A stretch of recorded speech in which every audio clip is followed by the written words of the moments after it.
la seguridad de que los va a bendecir, porque no va a ser mucho palabrerío mío, sino que voy a leer mucho la palabra, y como no hay riesgo en eso, ¿no? Porque la palabra es tremenda, la palabra bendice, la palabra de Dios viene y dice que no vuelve a Él vacía, Amén, sino que hace la obra para la cual Él la ha enviado. Así que estoy segura que esta palabra, que no viene de mí, sino que voy a leer mucho de las Escrituras, va a bendecir nuestros corazones, porque es lo que Él dejó escrito para nosotros, que es vida.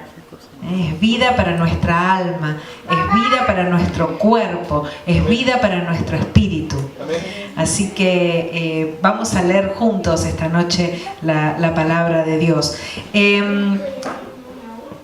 Son tiempos difíciles, son tiempos peligrosos, dice una versión de la palabra, dice que estamos viviendo, los últimos tiempos eran tiempos peligrosos.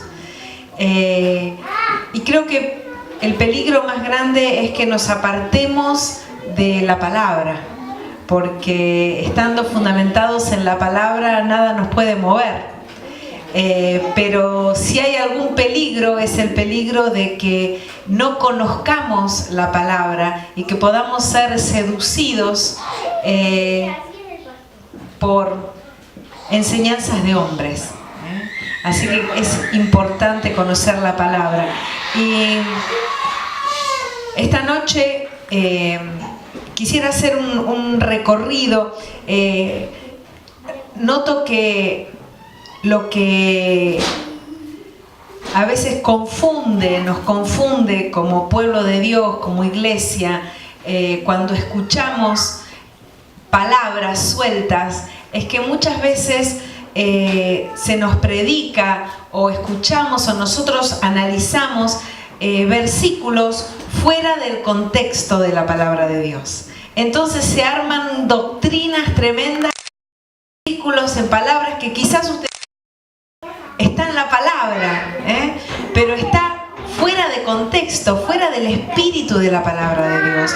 Por eso es tan importante que a veces podemos abrir la Biblia y algún pasaje puede impactar nuestro corazón, puede impactarnos y está bien, pero tenemos que tomar como norma el estudiar la Escritura en su contexto, el leer una epístola de Pablo completa, el leer un evangelio completo, el leer un libro de la Biblia completo, el leer en forma abarcativa las Escrituras, porque si no podemos equivocarnos. Así que quisiera hoy dar un pantallazo, no voy a profundizar, pero sí sobre el libro de los Gálatas. Y me gusta leer distintas versiones, porque a veces, no sé si les pasa a ustedes, pero es como las canciones, ¿no? Que las sabemos tan de memoria que a veces nos damos cuenta que las estamos cantando y ni sabemos lo que estamos cantando, porque lo sabemos de memoria. Y a veces recitamos versículos de la palabra que los conocemos en una versión y los conocemos tanto que no nos damos cuenta del sentido, y cuando nos lo dicen de otra manera, es rico, enriquece en nosotros la palabra de Dios. Y el libro, la carta a los Gálatas que escribe el apóstol Pablo es una carta preciosa, que tiene un principio, un nudo que se va entrelazando y un final hermoso. Quisiera poder compartir en esta noche con ustedes. En el capítulo 1, versículo 1, dice el apóstol Pablo: les escribo yo, el apóstol Pablo. No fui nombrado apóstol por ningún grupo de personas ni por ninguna autoridad humana, sino por Jesucristo mismo y por Dios Padre, quien levantó a Jesús de los muertos. Empieza Pablo con una declaración de quién es Él, ¿no? Él dice quién es, Él sabe quién es. Y a continuación dice: todos los hermanos de este lugar se unen a mí para enviar esta carta que escribo a las iglesias de Galacia. O sea, Pablo empieza la carta diciendo quién es Él y enseguida dice: pero no estoy solo. acá están mis hermanos. Pablo incluye enseguida a la iglesia. No escribo como individuo, escribo como cuerpo. No estoy solo. Sé quién soy, pero no estoy solo. Y dice con seguridad quién es. Y yo cuando leía esto, digo, ¿yo realmente puedo decir con esa seguridad de Pablo quién soy yo? ¿No? ¿Qué autoridad para decir Pablo quién es él? Y hoy en día que se escucha, ¿no?, que todo el mundo son todos apóstoles, son todos grandes profetas, en realidad, ¿qué somos? ¿No? Porque dice, no soy puesto por ninguna autoridad humana ni por mí mismo, es Jesucristo mismo. Porque los cargos, los nombramientos, ¿no?, los nombres que se nos puedan poner humanamente no significan nada delante del Señor, sino realmente quiénes somos delante de Él. Y esta autoridad impartida por Dios viene de Dios mismo. Y es una autoridad que es evidente a la iglesia. Es decir, no necesito darme títulos. A veces nos damos cuenta que en la iglesia hay ministerios, hay personas, hermanos que ejercen ministerios sin ningún nombramiento. Y no necesitan ser nombrados, porque son lo que son. Hay hermanos que no son pastores, pero ejercen un ministerio pastoral, que se ocupan, que se preocupan por la iglesia, por los hermanos, por las ovejas. Otros que son evangelistas y no son nombrados, pero que tienen ese ministerio en el corazón. Dones que el Señor reparte. Hermano, no esperes a ser nombrado, sino puedas ejercer lo que Dios te ha dado, el don que Dios te ha dado, en temor, en sumisión a los ministerios, pero realmente sabiendo, porque algunos que dicen, bueno, yo soy esto, yo soy lo otro, o tienen un gran título, dice la palabra, que un día delante del Señor, el Señor les va a decir, no los conozco. Pero ¿cómo? Si en tu nombre echamos fuera demonios, profetizamos, predicamos, no sé quiénes son. O sea que lo importante no es quiénes los hermanos piensan que soy o cuál es la apariencia de lo que soy, sino lo que realmente soy delante de Dios. Eso es lo que vale. Amén. Y Pablo estaba seguro de lo que era. Y que no nos confiemos en la apariencia, sino hoy en el culto, cuando estaba alabando al Señor, en un momento le dije, Señor, quiero agradarte en lo íntimo de mi corazón. Que mi pensamiento, en lo que pienso, pueda ser agradable a Él. Donde nadie me ve, nadie me escucha, de las puertas para dentro de mi casa, de mi habitación, ahí es lo que yo realmente soy delante del Señor. Amén. Qué importante y qué autoridad que da eso, qué autoridad que da la iglesia y qué necesario. Esta carta a los Gálatas, que empieza así, trata a lo largo de los capítulos de una forma muy especial y muy fuerte. El apóstol Pablo, vemos en esta carta que a veces se enoja de una manera que dice cosas tremendas, porque habían aparecido algunos, dice Pablo, que se decían apóstoles, pero que no lo eran, porque enseñaban otro evangelio.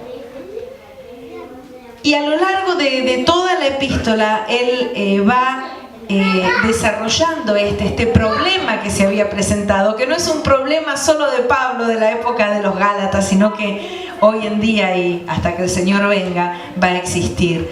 En toda la epístola, ya al final, también en el capítulo 5 de los versículos, si quieren, para no confundirse, si quieren anotar las citas y seguirme en la versión que les voy a leer, quizás sea más fácil, pero hay una parte donde acá Pablo se muestra muy enojado en el capítulo 5, versículo 9 en adelante, dice: esa falsa enseñanza es como un poquito de levadura que impregna toda la masa. Confío en que el Señor los guardará de creer falsas enseñanzas.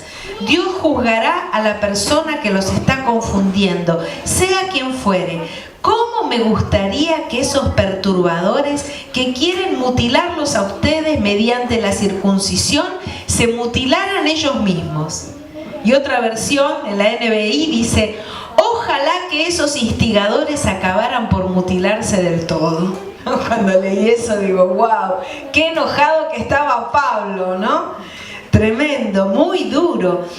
¿Qué era lo que Pablo estaba atacando con tanto enojo? En ese tiempo eran algunos que se decían apóstoles que los querían hacer volver a los ritos de la ley, a la circuncisión y a toda la formalidad de la ley, cuando en realidad el Señor Jesús y toda la enseñanza de los apóstoles fue acerca de la gracia de Dios. El nuevo pacto no estaba basado en el cumplimiento de ciertas formalidades, sino en la gracia del Señor Jesucristo derramada en esa cruz del Calvario, en el Evangelio de la cruz, el Evangelio del perdón, el Evangelio de la gracia, ¿no? Y estaba muy enojado porque había algunos que los querían hacer volver a las obras de la ley, cuando lo que Jesús hizo fue mostrarnos la gracia de Dios, la salvación como un regalo, no por lo que hagamos o dejamos de hacer, sino por fe, ¿no? Pero dice, ¿de qué forma tan sutil se presenta Satanás y de cuántas maneras para esclavizarnos a un sistema humanista de obras humanas, hacernos volver a que en lugar de la fe, de la gracia, de la confianza en el Señor, en su sacrificio, querer conseguir la salvación por lo que hacemos? Y esta epístola es tremenda en este sentido. Dios quiere ser el centro y el único autor de nuestra salvación. Solo tenemos que creer en Él. Por eso enseguida dice ahí mismo en el capítulo 1, en los primeros versículos, dice: tal como Dios nuestro Padre lo planeó, Jesús entregó su vida por nuestros pecados, para rescatarnos de este mundo de maldad en el que vivimos. A Dios sea toda la gloria, por siempre y para siempre. Amén. Este es el Evangelio, esta es la buena noticia. Amén. Y a continuación el apóstol se pone más serio todavía y más terminante y dice: estoy horrorizado de que ustedes estén apartándose tan pronto de Dios, quien los llamó a sí mismo por medio de la amorosa misericordia de Cristo. Están siguiendo un evangelio diferente que aparenta ser la buena noticia. Tiene toda la apariencia, pero no lo es en absoluto, dice Pablo. Están siendo engañados por los que a propósito distorsionan la verdad acerca de Cristo. Y dice, si alguien, ya sea nosotros o incluso un ángel del cielo, les predica otra buena noticia diferente de la que nosotros les hemos predicado, que le caiga la maldición de Dios. Repito lo que ya hemos dicho: si alguien predica otra buena noticia distinta de la que ustedes han recibido, que esa persona sea maldita. Qué fuerte, ¿no? Queda claro que no es mi intención ganarme el favor de la gente. Queda claro lo que dice Pablo, ¿no? De simpático no tiene nada lo que dice, sino el de Dios. Si mi objetivo fuera agradar a la gente, dice, no sería un siervo de Cristo. Pablo no buscaba caerle bien al auditorio. Pablo buscaba decir las cosas como son, el evangelio como es.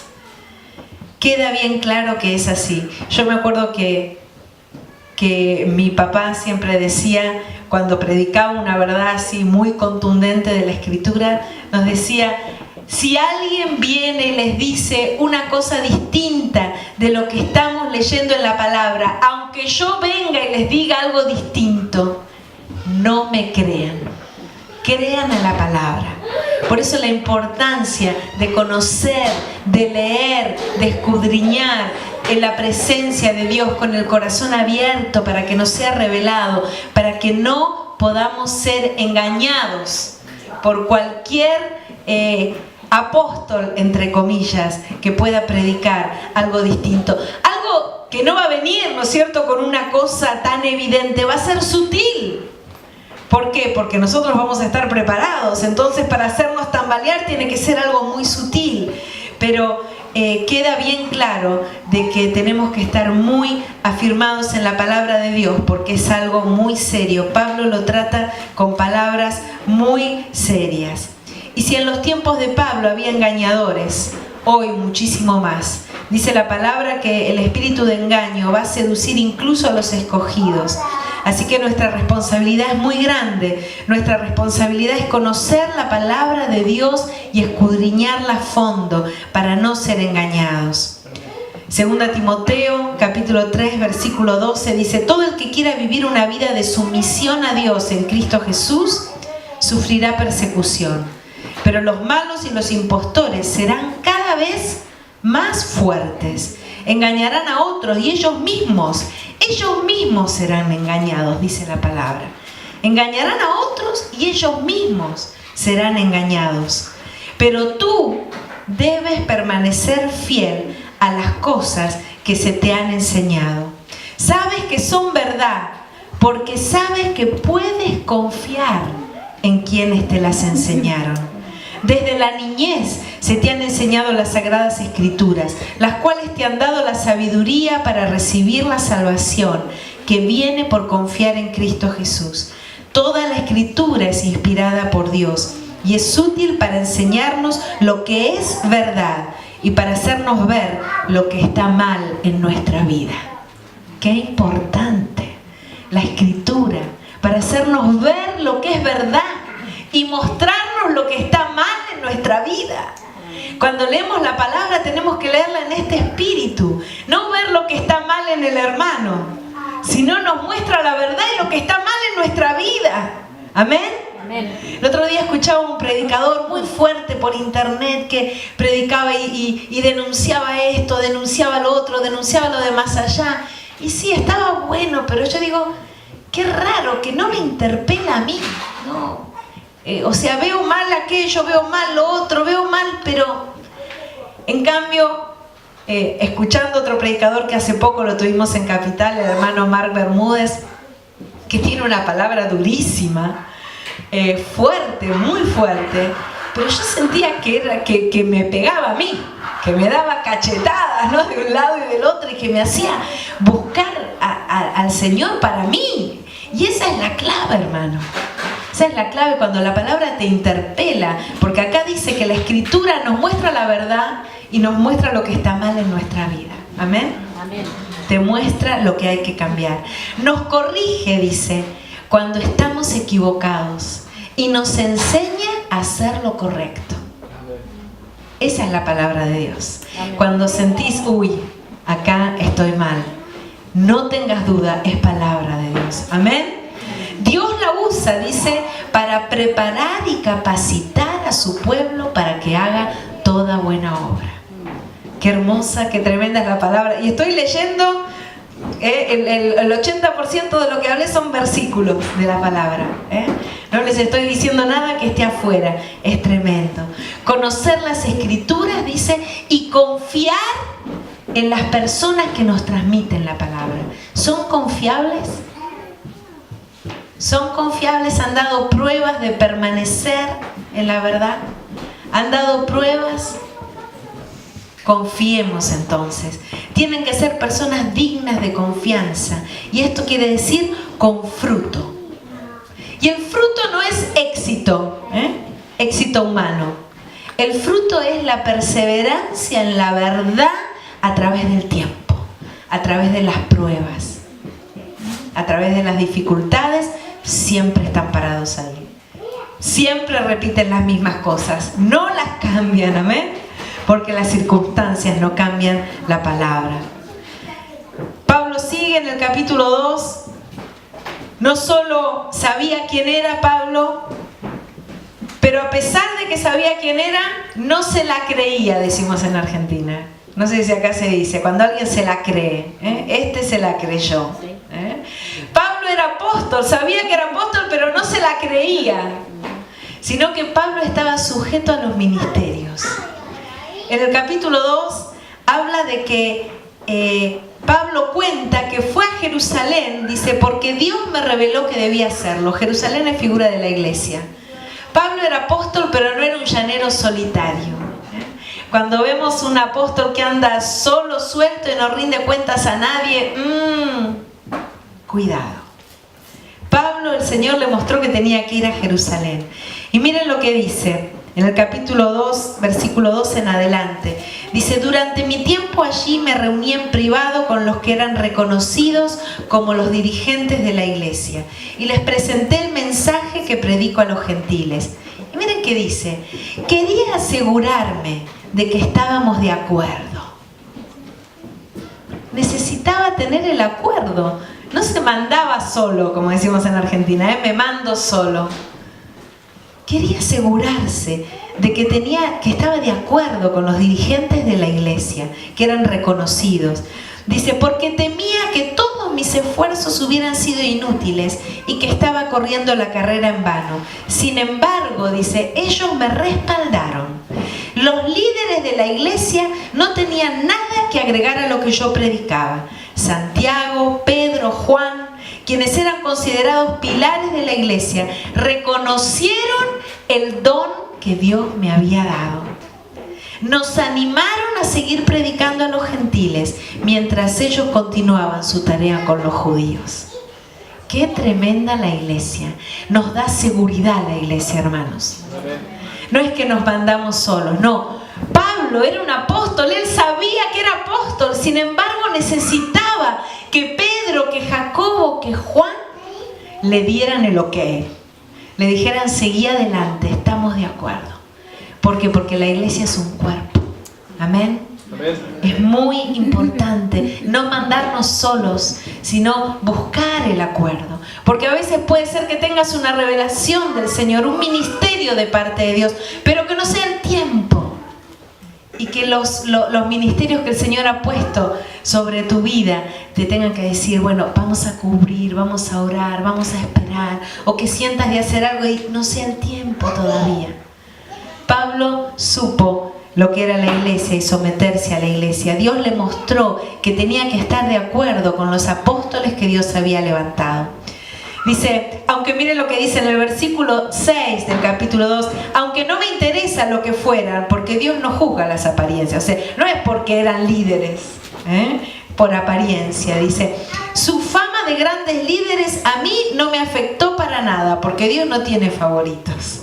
Así que no era porque eran el hombre de Dios del momento, sino porque él reconocía la autoridad del Señor. No importa de quién venga la palabra, su título, debemos escudriñar si es conforme a la verdad. Amén. Si lo que nos están diciendo, aunque venga de un predicador conocido mundialmente, pero hay algo que me suena raro. ¿Será verdad? Voy a la palabra. Voy a los pastores, voy a los ministerios, no me quedo con los títulos, eso quiere decir Pablo. No me quedo con los grandes títulos, sino con la verdad. Y cuando vio algo, fíjense, de esto no nos vamos a extender, lo voy a pasar, algo que no era conforme a la palabra en Pedro, si ustedes lo leen después en sus casas van a ver que Pedro, cuando estaba con Pablo, se portaba de una forma con los gentiles. Pero cuando venían los otros judíos, bueno, había cosas que no hacía, ¿no? Por no quedar mal, por no ser chocante con los judíos. Entonces Pablo lo agarra aparte y le dice, no, aparte no, me parece que se lo dice delante de todos, ¿no? Cuando Pedro llegó a Antioquía, dice, tuve que enfrentarlo cara a cara. Porque dice que cuando estaba muy equivocado con lo que hacía. Dice, cuando llegó por primera vez, Pedro comía con los gentiles que son cristianos, quienes no estaban circuncidados. Dice, pero después cuando llegaron otros, dice, no quiso comer más con ellos. Y ahí Pablo se enojó. Y era Pedro. Era Pedro que había estado con Jesús. Pero Pablo no se impresionó, sino que lo agarró aparte y le dijo, pero ¿qué pasa? ¿Por qué? Dice, ahora que vienen ellos. Eso se los dejo para que lo lean ustedes. Pero qué enojado que estaba Pablo. Porque se habían tocado los principios del Evangelio. Se habían tocado los principios del Evangelio. Y ahí en Gálatas 2 es tremendo porque cuando le dice esto a Pablo, después le da como una prédica, ¿no? Lo hace volver enseguida a la gracia, pero ¿cómo te olvidaste? ¿Cómo es esto? Te olvidaste lo que es la gracia, te olvidaste lo que es el perdón de pecados, la fe en Jesucristo por gracia, que no importa lo que comamos o lo que dejamos de comer, si están circuncidados o no están circuncidados, que es por gracia. Y le dice, Pablo dice, yo morí a la ley a fin de vivir para Dios. Mi antiguo yo ha sido crucificado con Cristo, ya no vivo yo, sino que Cristo vive en mí. Así que vivo en este cuerpo terrenal confiado en el Hijo de Dios, quien me amó y se entregó a sí mismo por mí. Yo no tomo la gracia de Dios como algo sin sentido. Le dice a Pedro, pues si cumplir la ley pudiera hacernos justos ante Dios, entonces no habría sido necesario que Cristo muriera. ¡Qué tremenda declaración! El hombre siempre quiere ser el protagonista. De eso se trata lo que Pablo le está diciendo. No se trata de obras humanas, se trata de lo que Cristo hizo. Ese es el Evangelio. ¿Amén? Y por eso se enoja, no porque, bueno, comía, no comía, la circuncisión. No, está tocando un principio muy importante de la palabra de Dios. Está tocando la base del Evangelio. Que el perdón de pecados, que el ser una nueva creación, la salvación es por gracia y no por obras. Dice, no es por tu esfuerzo ni por tu capacidad, sino es por la fe en Cristo Jesús. Es por confiar en la obra de la cruz. Es por morir a mis deseos carnales, crucificar mi carne juntamente con Cristo y no hacer más mi voluntad, no vivir según lo que me parece, sino vivir la vida de Cristo en mí. No son mis buenas obras, son las obras de Cristo en mí. Amén. Era una diferencia sutil, pero tremenda. Más adelante, en el capítulo 3, hay un pasaje que no tiene desperdicio. Y le dice, en la versión, creo que es la NTV, le dice, ¡ay, Gálatas tontos! Fuerte, creo que en la Reina Valera dice insensatos, ¿no? Gálatas insensatos, Gálatas tontos. ¿Quién los ha hechizado? Pues el significado de la muerte de Jesucristo se les explicó con tanta claridad, como si lo hubieran visto morir en la cruz. Déjenme hacerles una pregunta. ¿Recibieron al Espíritu Santo por obedecer la ley de Moisés? ¡Claro que no! Recibieron al Espíritu porque creyeron el mensaje que escucharon acerca de Cristo. ¿Será posible que sean tan tontos? Después de haber comenzado a vivir la vida cristiana en el Espíritu, ¿por qué ahora tratan de ser perfectos mediante sus propios esfuerzos? ¿Acaso han pasado por tantas experiencias en vano? No puede ser que no les haya servido para nada. Vuelvo a preguntarles, ¿acaso Dios les da el Espíritu Santo y hace milagros entre ustedes porque obedecen la ley? Por supuesto que no. Es porque creen el mensaje que oyeron acerca de Cristo. Otra vez, aleluya. Me gozo en esto, me gozo en esta palabra. Dice, hermanos, ¿no nos ha dado Dios pruebas de que está con nosotros? Amén. ¿No les ha dado pruebas el Señor? Tantos testimonios de su amor y de su poder. Y podemos apartarnos de los fundamentos de la fe. Con lo que el Señor ya ha hecho, por querer escuchar novedades que se apartan como sutilezas, no tenemos suficiente testimonio de lo que Dios ha hecho. Amén. Amén. Y sigue en el capítulo 4, muy preocupado, lo sigue amonestando. Dice, no puede creer que se estén apartando. Vuelve otra vez, ¿no?, del camino de la verdad. Que se pierdan los privilegios del verdadero evangelio. Y ahí tenemos una declaración tremenda en el capítulo 4, el versículo 6 y 7. Dice, debido a que somos sus hijos, Dios envió al Espíritu de su Hijo a nuestro corazón, el cual nos impulsa a exclamar, Abba, Padre. Ahora ya no eres un esclavo, sino un hijo de Dios. Y como eres su hijo, Dios te ha hecho su heredero. Les está mostrando lo tremendo. Podemos decir, papá, padre, ¿qué más queremos? ¿Qué más necesitan? Que este evangelio. Pablo pone aquí, y esto quiero que prestemos atención en este capítulo 4, el ejemplo de los hijos de Abraham. Recuerdan que Dios le había prometido a Abraham una descendencia numerosa, como las estrellas